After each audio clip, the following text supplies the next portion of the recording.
Hi, this is Roger, thanks for dropping by. Welcome to the Sunday chat, which basically this time round is the answers to the Q&As that I put out on whenever it was, Thursday. So basically all of the questions under that video I will now look at.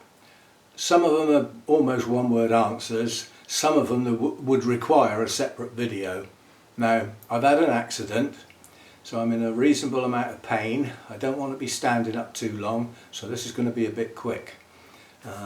Basically yesterday I slipped in the bath and really jarred my back pretty bad, and I was in so much pain that trying to get out of the bath without hurting my back anymore, I pulled the muscles in my stomach. So both sides hurt. I shouldn't laugh because that hurts as well. Not quite so. Yesterday I spent most of the day sat in my comfy chair with my support cushion on painkillers. I didn't even get dressed. But today I got up and it was the bonsai workshop, and I thought, well, I can hurt there the same as I can hurt here, so I just as well go.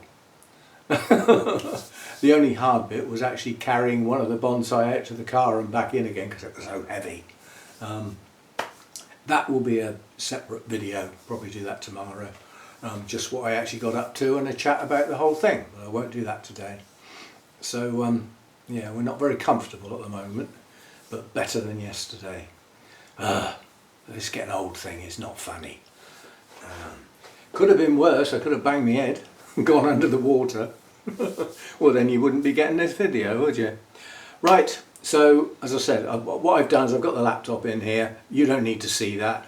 I'll read out the names that I get with the comments, some of which are some sort of code, but I'll spell them out if necessary, but I'll make sure that everybody is mentioned. Right, so we've got Original Cat Mayo with a K, for the cat bit I mean. Original Cat Mayo, yes, right, I've got a Sunday question for you. I'm just going to break off because the answer to this question I've got to hold up in front of the camera, and guess where it is? It's in there. I'm going to have to move the camera. So I'll break off, come straight back. We didn't get very far, did we? Yeah, that was well thought through, wasn't it? Wasn't it? Right, so question number 1. Do you have a photo of you during your younger years with an orchid? Maybe even a photo of you and your very first orchid. Simple answer, no.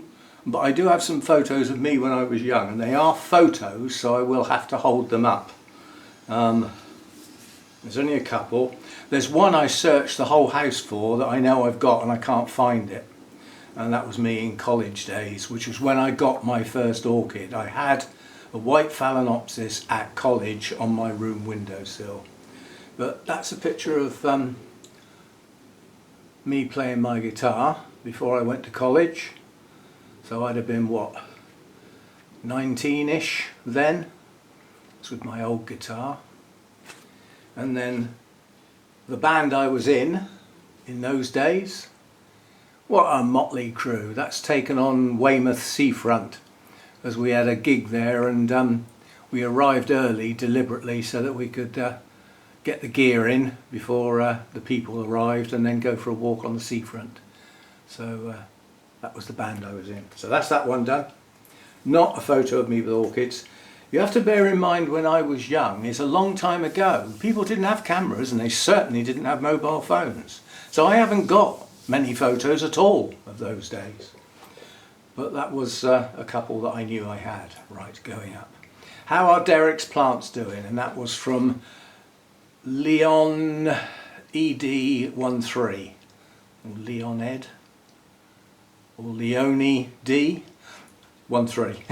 How are Derek's plants doing? We started with around 20, I'm down to 5. The 5 that I've got don't seem to be doing bad. They need a repot and going in slightly bigger pots, but not much. They are still tiny plants that won't grow to any extent. So I won't say they're doing well, but at least these 5 look like they're going to survive. And there's a couple of possible interesting ones in there as well. So that's that, going up. Right, this is from Victory Just Stump. That's probably a foreign spelling of Victoria with a J. And that's got 528 on the end, and the stump's got an F on the end. Complicated. VIKTORIJASTUMP F 528. In the other place you had a Sideria japonica, if I remember correctly. You do. Can you give some growing advices? Well, this is effectively the Japanese Phalaenopsis, a hint on where it was mainly found. It's also found over a bit, parts of China, Korea. But the difference between this and your average Phalaenopsis, this is a cool to cold grower, and therein lies what most people get wrong. It doesn't like heat. Okay? Apart from that, yes, it's a Phalaenopsis, or it was once till it was reclassified. I think it might have been put back, I'm not sure. But anyway, so, you know, almost dry before watering. Don't keep it soggy. An airy mix that will drain okay. Don't let it get warm, and it doesn't like bright light. That's that one. See, some things I've got a good memory for. Where's my flipping mouse thing gone? Come on. So I've blown the screen up really big, and unfortunately that plays games with the cursor as well. I've only got to touch the mouse and it flies all over the place. Right, this is from Christelle Luff, L-O-U-G-H, 34101. At what outside temperature should the Cymbidiums be brought back inside? I live in Massachusetts and our night temperature is getting around 50 degrees Fahrenheit. You didn't have to say Massachusetts, because I'd have known it was the USA, because you're still working in Fahrenheit, where the whole of the rest of the world uses Celsius. So I have to go and look it up and do a conversion. Cheers for that. I've got a chart. It's not a big deal. But that comes out at around 10 degrees centigrade. I would say not much colder than that. Yeah? The problem is sometimes people measuring temperatures, they're a couple of degrees out anyway. And if you're a couple of degrees out reading high when the temperature's really lower, you could be getting a bit too low. They will be fine at 10 degrees C or 50 in old money. I wouldn't let them get too much colder.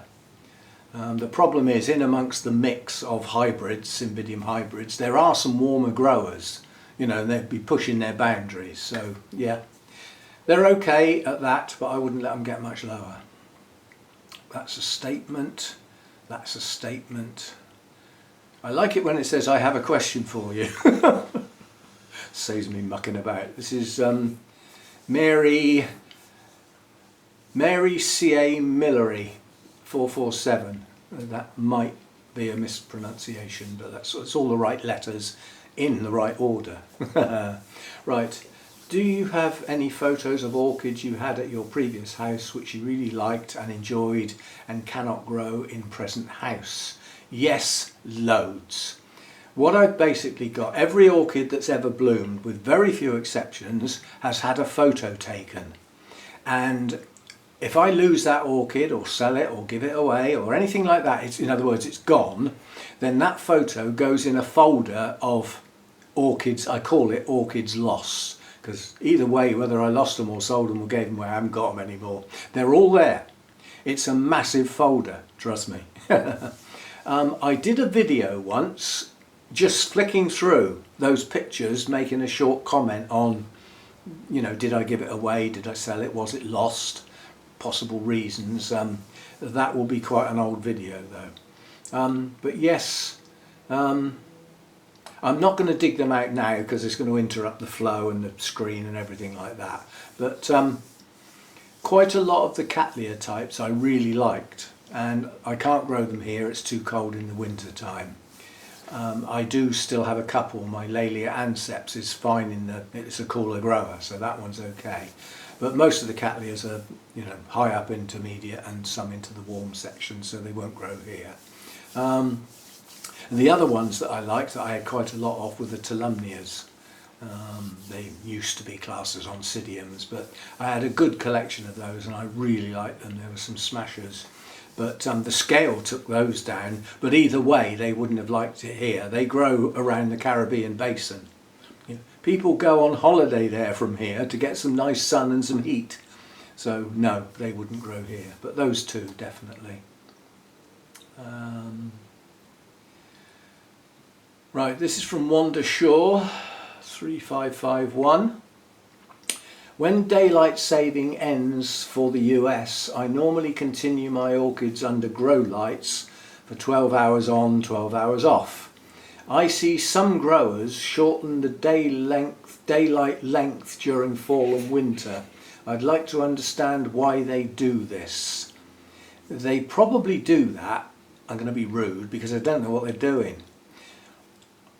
Almost across the board, you can pretty safely say that the type of orchids we go are tropical based orchids. Yeah? And in that part of the world, they don't get huge variation in day lengths. It drops down to about 12, I think, 11 or 12, yeah, and goes up to about 14, and that's it. That little range is what they get. So the difference in the day length in the winter to the to the day length in the summer, or growing season and non-growing season we'll call it, depends if it's southern hemisphere or northern hemisphere, either way, is not that great. And quite honestly, 12 degrees, 12 hours of daylight, I would say is under lighting. I would say that ought to be at least 13. And depending on the intensity, if the light intensity of the grow lights is up near the growing season intensity, yeah, then perhaps even up to 14. But a lot of people's grow lights are not actually bright enough. And you also get shorter orchids and taller orchids, and the shorter ones are definitely not bright enough. So yeah, 12 hours is an absolute minimum. I'd go 13 at least if it was me. So as I said, trying to replicate less than 12 hours as a day length doesn't represent where these orchids came from. Not at all. So that's that. That's upset a few people, I bet. We'll get complaints. Well, hopefully we'll get more comments on this video. Right, Jane Walker, Y2K2E, whatever. I have a question in 2 parts. Pushing your luck here. There's somebody up the top, 4 parts. You're not getting them. What are your views on orchid societies in the UK? That's a half-hour video. And how do they add value to growers and enthusiasts? And how would you encourage younger growers to the hobby? If you can find the answer to that and give it to me, I will gladly tell the whole Orchid Society at the next meeting, because we are struggling in that arena. I assume your society has to consider this too. Yes, we do. I believe that societies still serve a function, but if they remain in their old-fashioned ways, younger people may come along and may lose interest very quickly, because it may well feel old-fashioned. Now you have to bear in mind, younger people, it's fast, fast, fast, fast, fast. That's what the shorts and the Facebook reels are all about.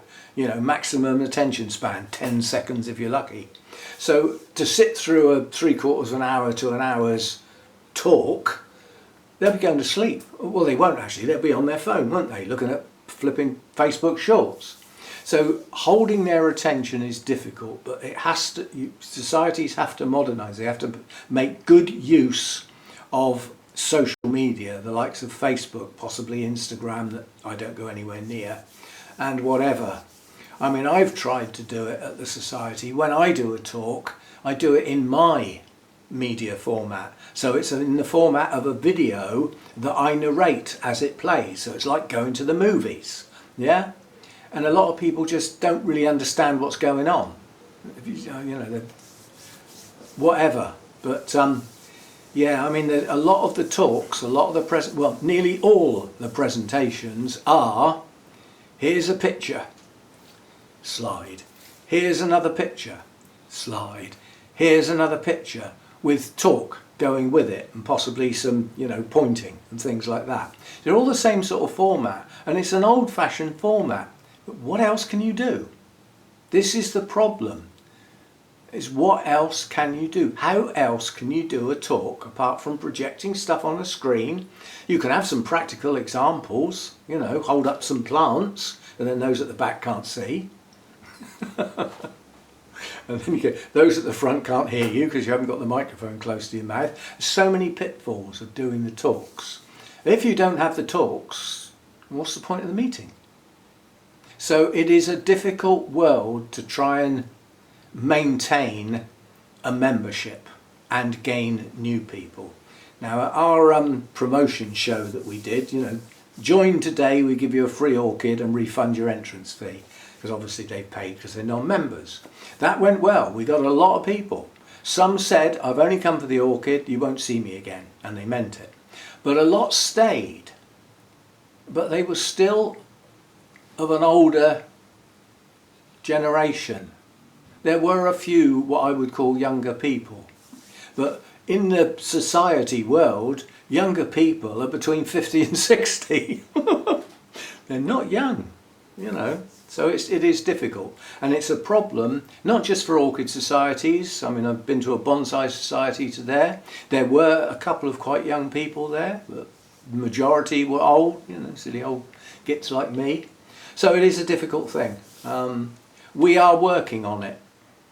That's all I can say. I haven't come up with any definitive answers yet, though. Right, Jackie Bowman.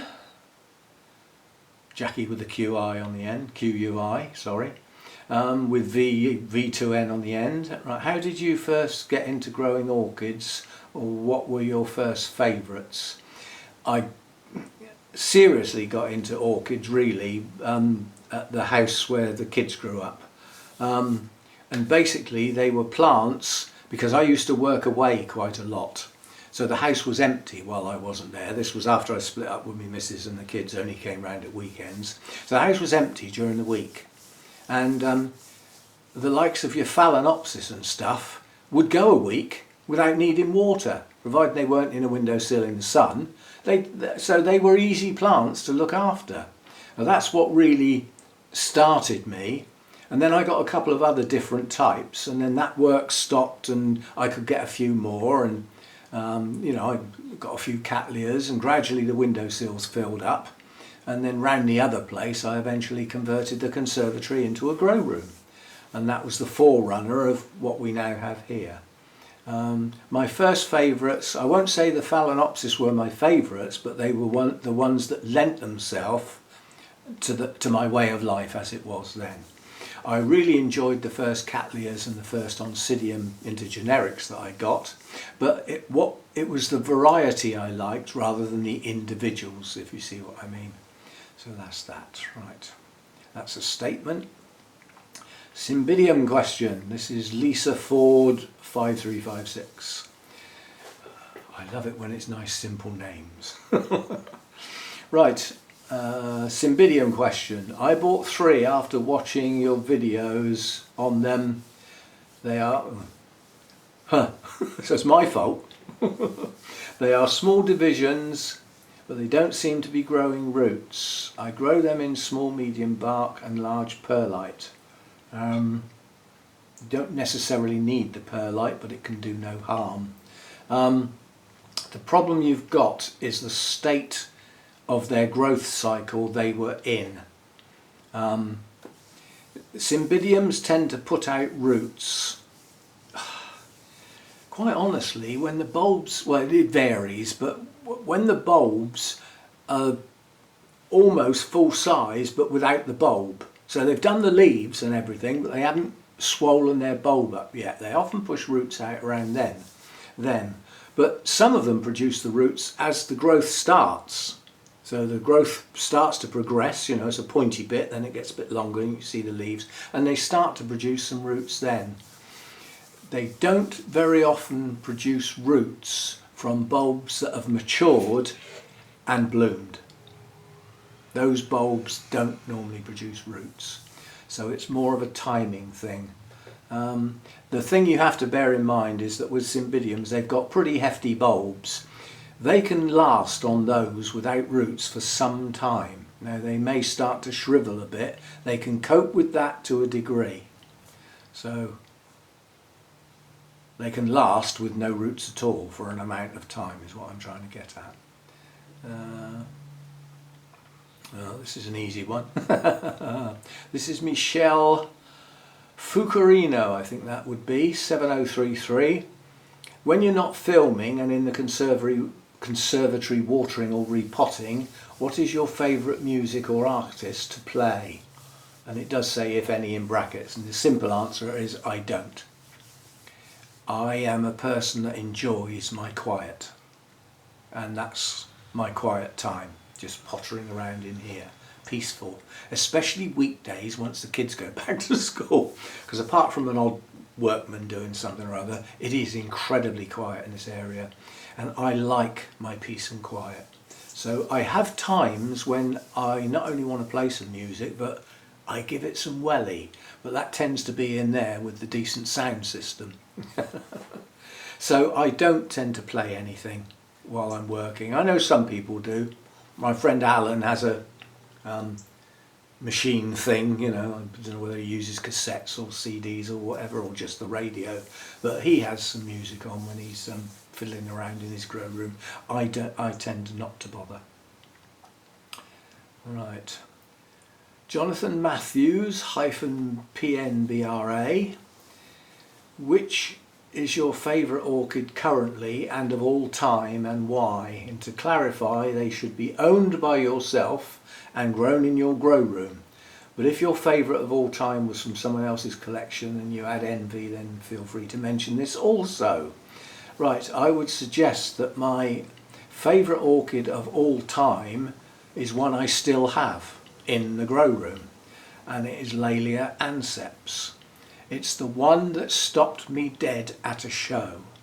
Firstly, a well-grown Laelia anceps. It's a Cattleya type, so you know, normal sort of bulbs with a couple of leaves on the top, thick leathery type leaves. Quite a compact plant, I suppose, you know, that sort of size. But the spike can be a 1.5 meters long, and then you get these stunning blooms on the top. And on a well-grown one you could have quite a few of those spikes with quite a few blooms on the top. That's what I first saw at a show, and I just stopped dead in my tracks, and nothing else at that show came close. I had to have one. I eventually got one. Mine is not doing brilliantly well. It did bloom last time round. This time round I've got 2 pretty strong new growths. I'm not going to repot it and disturb the roots. It gets to stay where it is, and those new growths will hopefully produce decent roots, at which point sometime down the line I can repot it, because one of the growths is over the edge of the pot. But hopefully it will do well enough that I'll get a spike on both of those. So that's that one going up. Sandra Goodson, 1892. Do you think you will ever try the resting dendrobiums again? I remember Nesta and how much you enjoyed its fragrance. And yes, I did. Now, a lot of the resting dendrobiums, believe it or not, are actually warm growers in their growing season. I lost a lot of mine, mounted ones, in the move. Moving them in the winter, disturbing their atmosphere, while they were resting, took quite a lot down, and I mean quite a lot. I still have some. It's not like I haven't got any. I still have some. Some are growing on that have come from Lynn. I mean, I've actually got up there on a mount, I've got Dendrobium nobile, variety Cooksonianum. That is the original nobile species. Okay, it's a named variety, but that's the nobile species. If you don't rest that, you certainly will never see it bloom. So I do still have some. I wouldn't plan on getting loads more though, because I still never directly found out the true reason why I lost so many, but I did. Some of that was probably down to the scale. So I have some now. There will be some that will move their position. The problem I've got is I can't go mad, because round the other place, during the winter I took all the shade netting off, and one side of the grow room faced the winter sun, and I used to put those mounts facing the glass, relatively close to the glass. They were in full sun when we had the sun. I can't do that here, so I would not be able to give them that bright light that in the main is part of what triggers the blooms. They come from deciduous or semi-deciduous forests, a lot of them, so you know the leaves fall and they're in bright light, apart from on the mist and foggy type days, so they get bright light in their rest period. The reason it's a rest period, the trees in the area have dumped their leaves, they've done autumn. Well, there's a reason for that. It's because they can't support themselves for the rest of the season, so they drop their leaves, grow some new ones when the season comes back and is more suitable again. And a lot of that is because it's dry winters, dry and cooler, and bright because the leaf cover's gone. But yeah, I've still got some. I wouldn't go mad buying more though. Right, just call me Debbie B. Ooh, okay. Now this isn't an orchid question, but I did say you can venture off into the realms of fantasy if you like, and this is sort of related to at least me. I bought some willow tree bits for a bonsai and they died. I didn't think it was possible to kill a willow. I'd like to try at bonsai, but don't want beginner stuff. What besides the white pine, I'll look into that, obviously saw the latest video with me butchering a white pine, would you recommend? I'm in Southern California. I can't, because I'd be guessing. I don't know what it's like in Southern California. I suspect it's hot, possibly dry. It could be hot and humid. I don't know. So I wouldn't like to say. It also needs to be something that you can get. Now the one thing I would suggest is, apart from anything that has really big leaves, because they don't work very well as bonsai, things that have small leaves that are native trees and shrubs where you come from, and they're bound to do well. They might not make the greatest of bonsai, but at least you won't struggle with them because they're growing in the environment they live in. So that's about as far as I can go with that, I'm afraid. Statement. Right, Mama Bear 9389. Is there another type of orchid that likes the same conditions as Phalaenopsis? There aren't many, because the Phalaenopsis mass-produced have been bred to work like ordinary houseplants. So you can think of them as, they're almost non-orchid because they're so non-fussy. Nonetheless, I have 4 phals that are doing well and thinking of adding something new to my collection. A lot of it will be your temperature range and your humidity, but if your Phalaenopsis are doing okay, I would say you haven't got cold nights, because that won't do them much good. I mean, you know, in your house, I presume they're growing in the house. Companion plants. Quite honestly, there's quite a few of the Paphiopedilums that will do okay along Phalaenopsis. As long as it doesn't get too cold, they're okay. They would probably like a bit more humidity than the Phalaenopsis will put up with, but the Phalaenopsis would probably prefer a bit more if they can get it. So I mean, if you can do a minimum of 17-18 degrees, maximum doesn't matter too much, as long as we're not being silly here. We don't want 45 degrees in the house. The people probably wouldn't survive, let alone the orchids. But providing you've got a sensible range that doesn't drop, say, below 16, 17, and you've got reasonable light, they don't need bright light, as long as you can keep 50-60% humidity, then you'll find that Paphiopedilums will do okay. That'll do, because otherwise the farther away you get from that relatively easygoing range, the more likely the orchid needs a tighter range or something a bit more specific, so they become more difficult. But that would be an idea. Well, what else we got? I can't say, well actually I can, I could spell it. As Insa left a comment, it rained for 5 minutes, then it got hot again. That's why I'm up at 3 AM. And to add insult to injury, I'm out of sugar, so the coffee tastes like pond water. Oh, I sympathise, coffee with no sugar. I mean, I've cut down from 3 heaped to 1 level. I mean, I have decent quality Demerara, unrefined Demerara sugar. It does impart a little taste, but I like it, so that's that. And his next one is, should I do a Q&A? Oh, everybody should have a go at it, it's fun. I will say though that you do need to, to do a session like this that's probably going to go on a bit. 27 minutes, that's not too bad. I don't know how many more there are.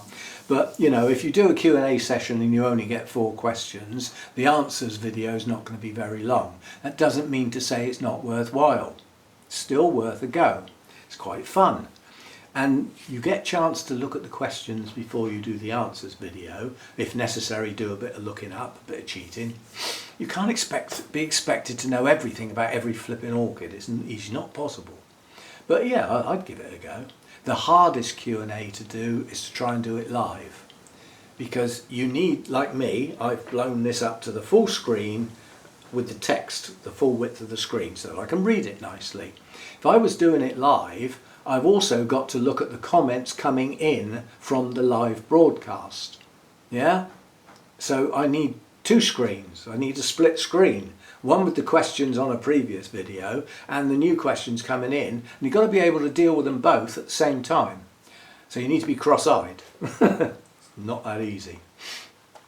Right, I love this name. I've decoded it into something that's meaningful to me, and apparently it's total nonsense. It doesn't mean that at all. It's Will Air at 26A Toady. Exactly as I've said it. But apparently it shouldn't really be said like that. But that's how it's spelled. So it sounds to me like somebody who's called Will, who was a pilot and lives at 26A somewhere, and his nickname's Toady. That was my idea. Totally wrong. Anyway, going on all the different info on feed strengths, both in the wild and in grow room, would you consider a one-size-fits-all approach? Well, I'm not far off that. I have split my orchids into sets, but there aren't that many sets. There's the Deisas, they're a separate thing altogether. There's the Cymbidiums, that's another set. There are all the potted orchids except for the cool and shadier set and the mounts. The mounts get watered more frequently, but they get the same type of feed levels as the normal pots. So weakest feed Deisas, next weakest feed the cooler shadier set, because that includes my Odontoglossums, Masdevallias, Draculas. They get low feed levels. Strongest feed, Cymbidiums, by far. Parts per million, I go up to 500, sometimes 550. They're growing, they're big plants, they need oomph to get them going. Otherwise you get immature bulbs that are not as big as they should be. So I feed those high. My normal pots, which is the bulk of a watering session, that's my big watering session, that varies. I can sometimes do quite a low feed, about 200, 150 to 200, and sometimes I'll take it up to 300, even 350, but I don't do that often. I tend to do that when I think the growing circumstances are at their best, which is not for the whole growing season. So I do vary things. As I say, the Deisas are a low feed. I feed them at about 60 to 80 parts per million. The cooler shadier set, like I said, Masdevallias, Odonts, things like that, they get fed at about 150, sometimes lower. They also don't get fed quite as often. So there you go. One size fits all is possible, but it depends on what your all is. Yeah, if you've got Cymbidiums, Masdevallias and I don't know, Vandas, then it might not work. Although Vandas are high feeders. Right, David 020218, how is your Jenkins CI? I remember you divided it and remounted it. Well, those are ex-Jenkinsii. They have ceased to be, they've fallen off the perch, they're pining for the fields, whatever. I do have one though. This was given to me by Lynn. It's a small plant on a very small mount that's been pegged to a larger mount to allow it to grow onto the bigger mount. It's still quite a young plant. It's grown a couple of new growths this year. I'm not going to make any attempt to try and get that to bloom next spring. I just want it to grow. So I will semi-rest this in the winter. I won't give it a full rest. And as I said, I could have trouble getting this to bloom because I can't give it the bright light that the other one had. I mean, the other one grew into what you could say was a specimen plant. And one year the blooming was absolutely stunning. I think it's one of the pictures that floats across at the beginning of the Sunday chat introduction, I think. But anyway, I do still have one, but it's not the original. It's a replacement from Lynn. Ugh. So that's that. It's convenient to be able to just get at that. There's some orchids I'm not going to be able to get to. How did I get into orchids? I fell off a cliff and landed on one. Do you know, I don't really remember, apart from what I said, that at that house up in Calne, or Blacklands as it was, they were suitable plants for somebody who was away most of the week. Other plants would have probably dried out and pegged it, you know, before I got home, whereas these would survive okay. Some weekends I forgot to water them, so they went 2 weeks. They were still okay. So I don't know. To take it more seriously, I possibly went to a show, if that'll do it. That's what started me into bonsai. I had a friend that I worked with who was a member of the Rotary people, do a lot of charity stuff, and he was working at their annual fete. And I said I'd come along and say hello and support him. And there were some posters up that the next day there was a bonsai show. I was with my son at the time and I said, do you fancy going to that? He said, well, yeah, it could be interesting. So I went along, and then I, you know, instantly from that show became quite interested in bonsai. But I didn't go mad because they're too expensive. Right. Well, that's just a statement. Right, we've now got James Lunsford with no numbers on the end. We like that. What is your schedule for fertilising your Cymbidiums? The type of fertiliser, and do you use a bloom booster, I think that should say. Thank you for sharing all your orchids, blah blah blah. Right, schedule for fertilising Cymbidiums. During the growing season they get fed at every watering. And I get a lot of that from talking to Jim Durrant at the Mathers Foundation. Feed hard, push them hard during that growing season, because in this country it's shorter than they would like, so you've got to push them hard. They have some specimen ones in pots this big across, absolutely huge, that they grow specifically for the cut flower market. They feed and water those in the growing season 5 times a day. Yeah, a day. They just chuck water and feed on them every time they walk past, basically. And they're just a mass of spikes and blooms at that time of year, because they sell them for cut flowers, so different sort of part to the nursery. But basically I have tried a bloom booster. We tried it last season when the spikes were growing and maturing and coming, buds forming and coming out into bloom, and this year I'm trying it without, and we will try and do a comparison, which might not be that easy. It's non-scientific doing those sort of things, because yes, I've got videos of what they look like last season, how many spikes, how many blooms, but the plant's a year older now. You see what I mean? It's not scientific. But yes, I did try it, and it's a faff, because I've got different types of fertiliser on the go then, which I find a nuisance, quite honestly, although I did limit it to just the Cymbidiums. But then you've got some that are pushing up new growths and some that are pushing up spikes at the same time, in the same pot. So Yes, I have used it for one season last year. I probably won't use it again. But apart from that, I feed high and I feed every time. Because a lot of these got potted on into bigger pots and some got repotted into bigger pots, they like to be really tight.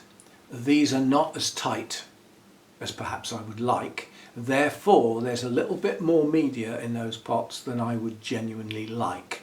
That won't apply to next season because they'll fill up those gaps. So this year I'm leaving a longer gap between watering. Some of them would probably be quite dry by the time they get watered again, and some have still got a bit of weight to them, so they're not using that water and feed up. So I do go careful.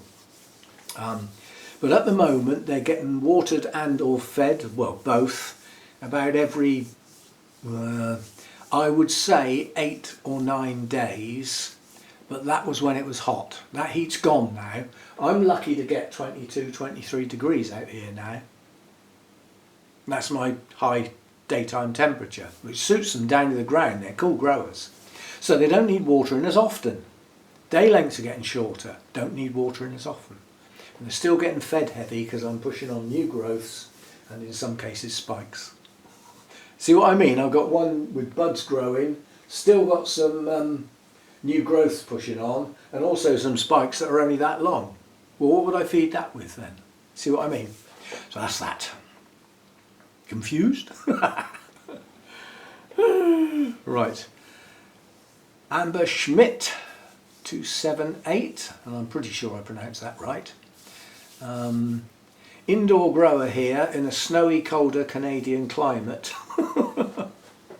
Yeah, I bet you spend some on heating, don't you?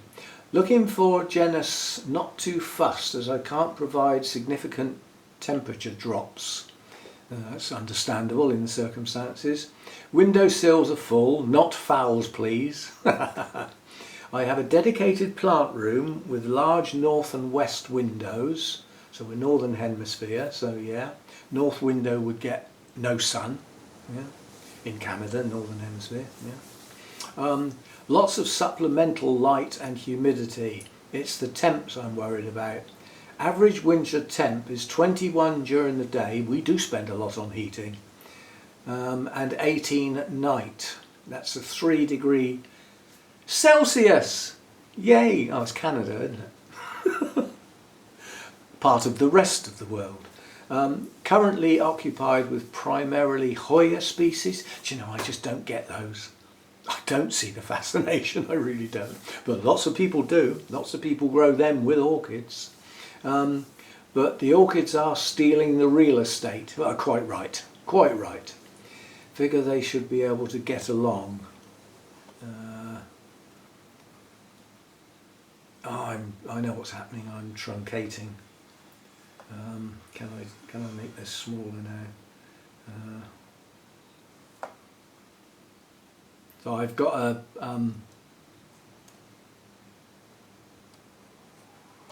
I'm losing a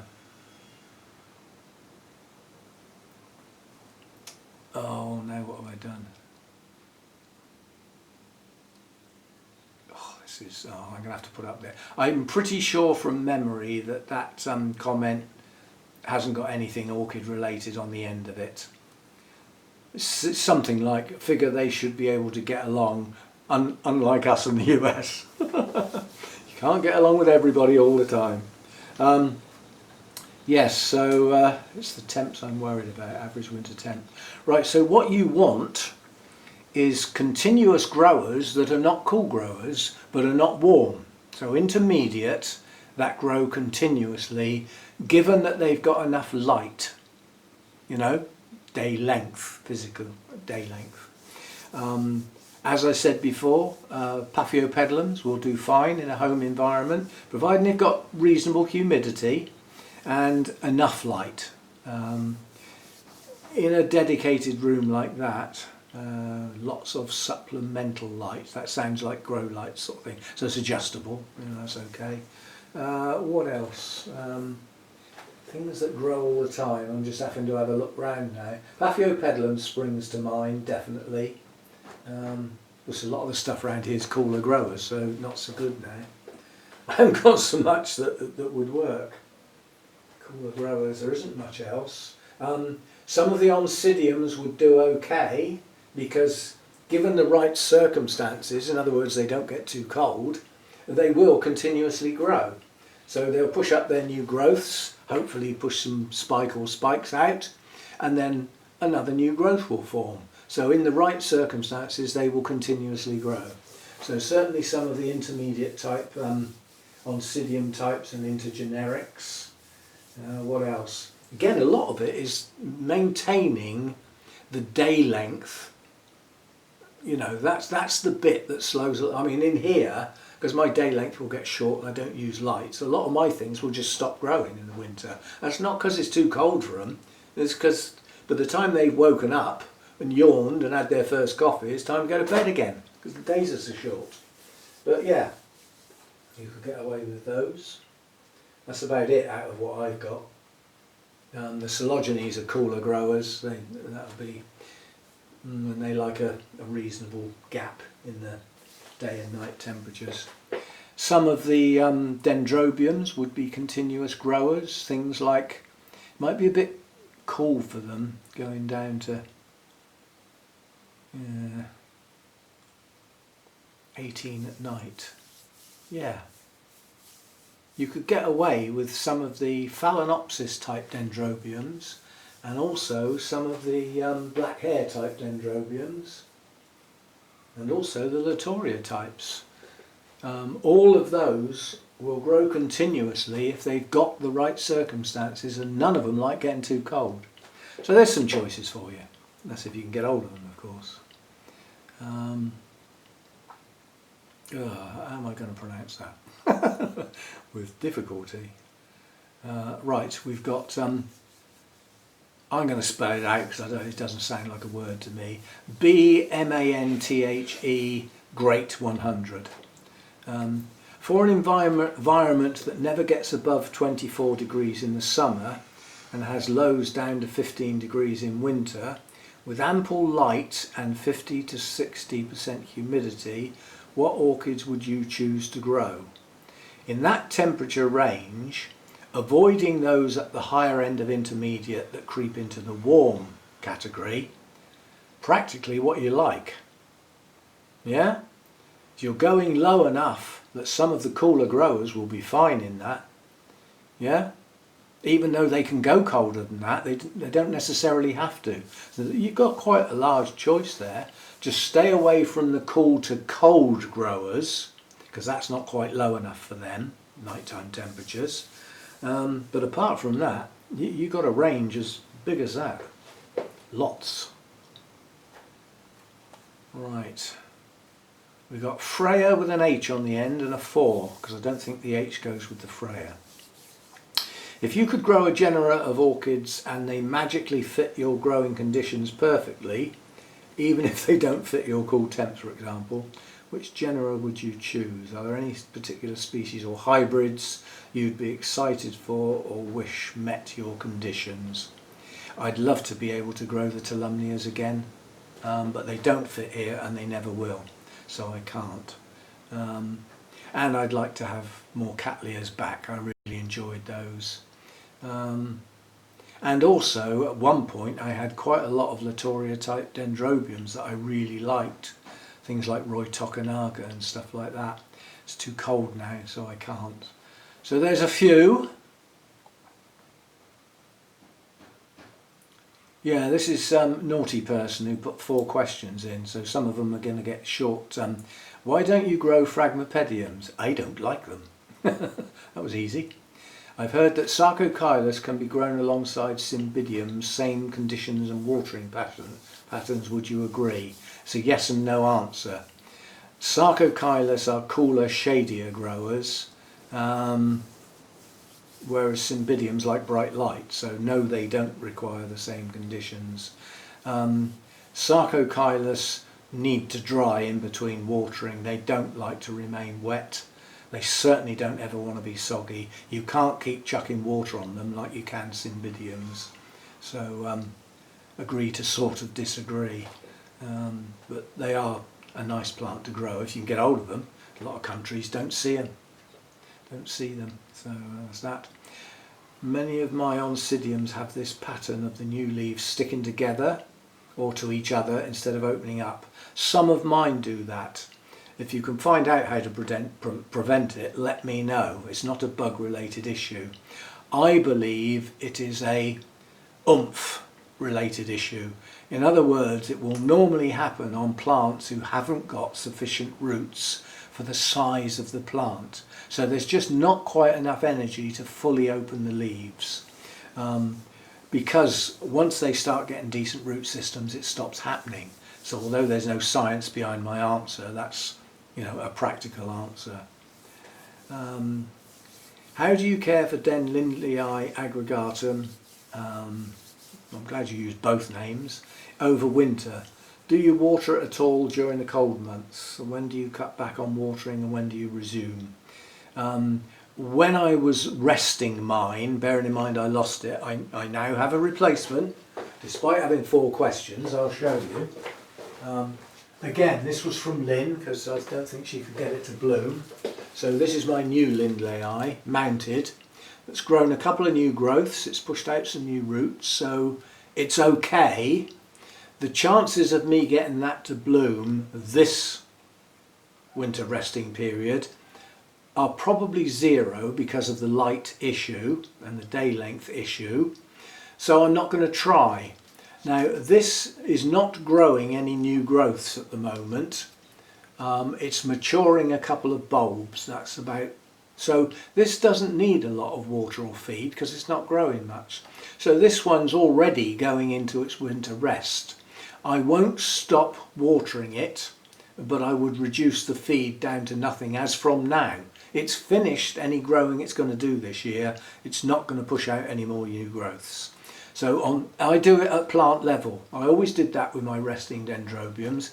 Is the plant telling me it wants to rest? Has it finished growing for the season? And if it hasn't, then I kept pushing it. It's often, you know, once you start getting into November with the really short days, it's going to stop growing one way or the other. So you reduce your feed once you see the growth coming to a stop. And if you're going to give it a true rest, then they say withhold water completely from, I forget when it is, Halloween to Valentine's Day. If I did that, the plant would be dead, simple as that, or it would be so badly shriveled it wouldn't recover. So I always give mine some water, but I greatly reduce the frequency and I don't soak it. I give it a trickle just down between the bulbs. So that's that. And the Jenkinsii up there will get exactly the same treatment this year. I'm not going to try and bloom them. If you've got a mature plant that you want to bloom, they need a chill, they need to cool right down, they need the brightest possible light you can give them and no food. Right, so that's that. The books and the ancient runes and scrolls say that you don't introduce watering, you don't recommence watering until you see new growths. I found that doesn't always work because you'll often get a plant that will burst into bloom. It's got spikes growing and everything like that. If it doesn't get some water and feed during that phase, it will take all the life out of the bulbs and weaken the plant. So I would start when I see some form of growth, even if that's spikes and blooms, not necessarily bulbs and leaves. So. But yeah, it doesn't pay to start until you see something growing, basically. So where's my little cursor gone? Lost it. Oh, there we are. Come on then. All right, last one. Good, that's good because we're up to 50 minutes. Right, my question is, could you please give an update on how your Oncidium catatantes are doing? I don't think they're Oncidiums, I think they're called something else, but as fast as you work and write the tag out, it changes anyway. So I believe you had 2 that you said in a previous video that you would place one in a higher light and one not. Well, yes and yes, I did do that. I'm not going to get them down because it means moving the staging and everything like that. I can get at one of them just about without moving anything. This is the one that's not in the bright light. Don't you knock anything over. It's a big pot, big plant. Right, this plant, it is in a, hang on, as I was just going to say, it is in a clear pot inside the big one. It's in a relatively shallow pot. It has a pot full of roots, so it's well rooted, and it is currently growing many new growths, many. There's two next to each other here, behind this pseudo bowl, so there's two there. There's another one here, another one here, another one here. Yeah, so quite a lot of new growth. Oh, and there's another two in the middle of the plant. So lots of new growths. None of them are big enough to bloom yet. They're all, I would say, I can't really get at the biggest one because the biggest one's in the middle of the plant. But you know, they're this sort of size, so they're nowhere near blooming size yet. They're growing size, and some of them are pushing out new roots as well, so getting additional roots. In fact, this is probably the biggest new growth here. You look at the leaves are up to here, but there are no signs of any spikes. The bulbs are nowhere near big enough yet. Bulbs need to get quite plump on this before it blooms, if it's ever going to bloom. Now the other one looks incredibly similar to that. The only difference is it's up the bright end, so it's right up against the glass at the other end. But the brightest light that it's had has now finished, because the sun virtually doesn't come on the roof anymore, it's almost finished. So it's still in a much brighter position, but it's lost that very bright light. So I don't know whether one will bloom and one won't. I suspect neither of them will, because that's what they've been doing for the last 2 years. There was three, well there was one that big, and I split it into three. One of them went to somebody else, and the other two are still here. And I don't think the one that went to somebody else has got any signs of blooming yet either. And speaking to other people, every time I see one at a show, I find out whose it is and go and have a chat. Try and find out what they do that I don't. And there isn't really any one thing that stands out. And also other people have said, oh, I split one up and two didn't bloom and one did. You know, so they seem to be temperamental. Somewhere in there, there's a hidden trigger. I haven't found it yet. Unfortunately, because the blooms are gorgeous. Right, that's it. I'm going on long enough, and I've been stood long enough as well. My back is hurting. I can go and sit down and rest now because I haven't got anything else to do today. So, hope you've enjoyed that. As I said, this questions and answers. Reading the questions out. Oh, sorry, that last one was from sunny North. Well, most of the time it was here. Yeah, so the questions are put by individuals, but they're often questions that other people perhaps might have wanted to ask but didn't think of. So reading the questions out and then giving the answers, you've actually got quite a lot of information. Not all of it's going to be relevant to all of the people, but some of it's probably relevant to all of the people. So these do work, but you can't do them too frequently. They start, the questions fizzle out, you don't get as many, and then you get comments like, same questions again. And some of those were repeats, you know, from previous videos. But we've got different viewers, you know, there's newer people that perhaps haven't seen one of these sessions before. Anyway, that is it. Thanks for watching, listening and all that sort of stuff. And thanks for supporting the channel. As always, I'm not going to do the full-blown thing. We've already, we're heading up to an hour. But just thanks for supporting the channel, however you do. And the links to the various supports, like the membership for YouTube, the Patreon membership, the Facebook group, all that sort of stuff. The buy me a coffee, if this video was really useful to you, buy me a coffee, leave me a tip, that's what it's for. All the links are in the descriptions of all the videos, not just this one. And I will see you in the next video, whatever that is, but it's most likely to be a bonsai video tomorrow. So that will get posted on both channels because I won't be doing an orchid video tomorrow. So that's that. And now I'm going to go and have a sit down and rest my back. My stomach issue seems to have gone away as this day's progressed, so obviously whatever I pulled has got better. I was sat down, I could hardly move yesterday. Not good. All that for trying to keep clean. I think in future I'll just be dirty. Who's going to know? See you next time. Thanks for dropping by.